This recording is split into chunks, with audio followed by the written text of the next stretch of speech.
नमस्कार दोस्तों, मैं फिर हाजिर हूं एक नई डरावनी कहानी के साथ। आपका अपना दोस्त सुनील श्रीवास्तव। चलिए कहानी शुरू करते हैं।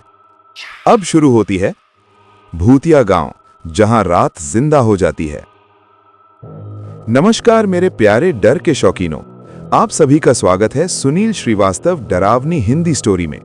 अगर आप अकेले हैं, लाइट बंद है और दिल तेज धड़क रहा है, तो समझ लीजिए आप बिल्कुल सही जगह आए हैं। कहानी शुरू करने से पहले एक छोटी सी अपील। चैनल को सब्सक्राइब कर लीजिए, क्योंकि यहां हर कहानी आपको नींद नहीं लेने देगी। एपिसोड 1, गांव जहां सूरज डरता है निकलने से। मेरा नाम सुनील है और आज जो मैं आपको बताने जा रहा हूं वो कहानी नहीं, मेरी जिंदगी का सबसे डरावना सच है। बारिश की वो रात आज भी मेरी आंखों में जिंदा है। जीपीएस अचानक बंद हो गया था और सामने जो बोर्ड दिखा उस पर लिखा था भूतिया गांव। मैंने गाड़ी रोकी और तभी किसी औरत की धीमी हंसी कानों में पड़ी। सुनील, वापस क्यों आया? मैं सन्न रह गया।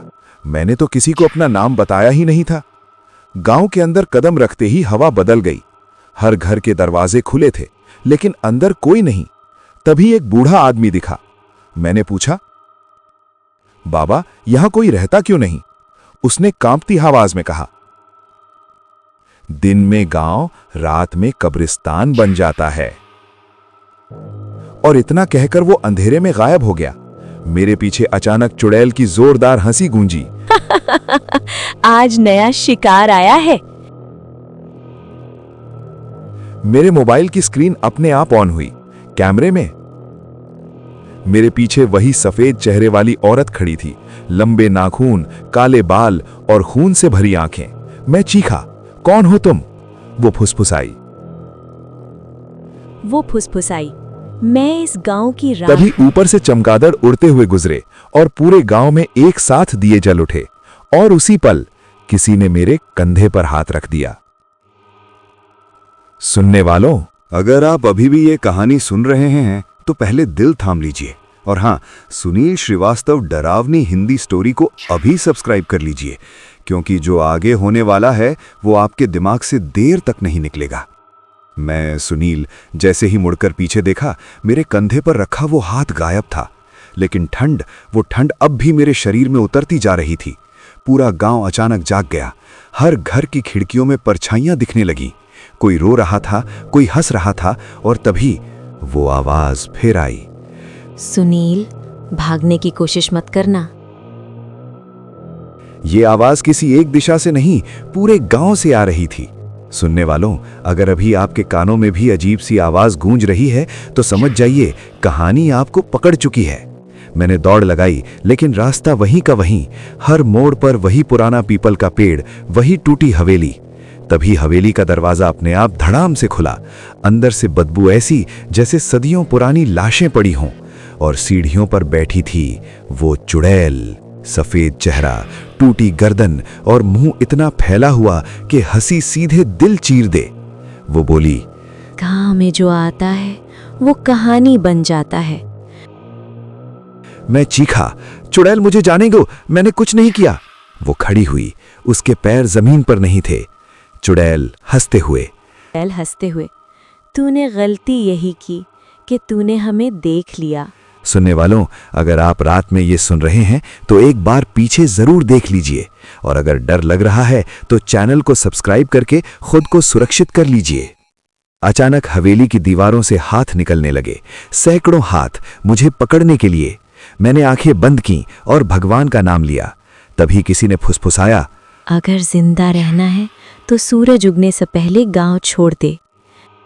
मैंने आंख खोली।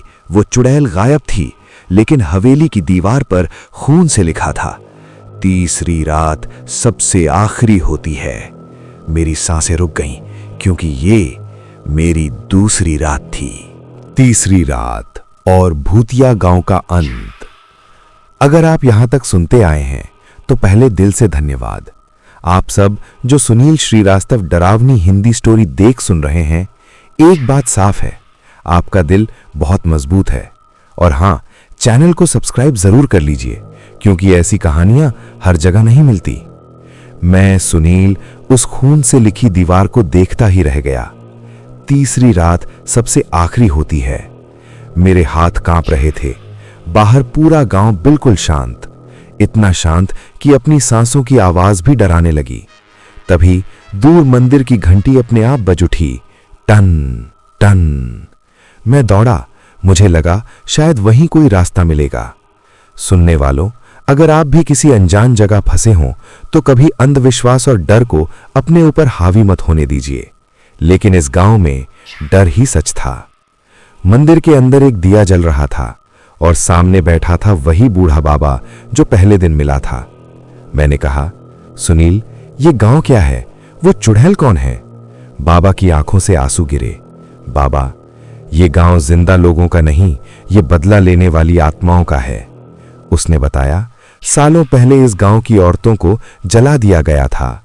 उनमें से एक सबसे ज्यादा तड़पी थी, वही बनी चुड़ैल। तभी जोर की हवा चली, मंदिर के दिए बुझ गए और पीछे से वही जानी पहचानी आवाज, सुनील, तू सच जान गया। वो चुड़ैल सामने थी, इस बार और भयानक। उसका चेहरा फटा हुआ, आंखों से खून बह रहा था। सुनने वालों, अगर आप अकेले सुन रहे हैं तो अब किसी को पास बिठा लीजिए और डर लग रहा हो तो सब्सक्राइब करके साथ बने रहिए।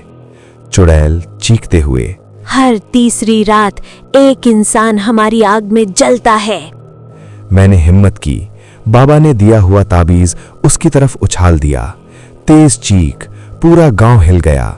आसमान लाल हो गया, चमगादड़ गिरने लगे और चुड़ैल धीरे धीरे जलकर राख बन गई। सूरज की पहली किरण पड़ी। गांव नहीं रहा, सब कुछ गायब। मैं सड़क पर खड़ा था, पीछे देखा, कोई बोर्ड नहीं, कोई गांव नहीं। लेकिन मेरे मोबाइल में एक आखिरी रिकॉर्डिंग थी जिसमें चुड़ैल की हंसी गूंज रही थी। कहानी खत्म हुई है, मैं नहीं। कहानी समाप्त। या शायद। मेरे प्यारे सुनने वालों, अगर ये कहानी आपको अंदर तक हिला गई हो तो लाइक, शेयर और सुनील श्रीवास्तव डरावनी हिंदी स्टोरी को सब्सक्राइब जरूर करें, क्योंकि अगली कहानी हो सकता है आपके शहर की हो। Bye bye, take care.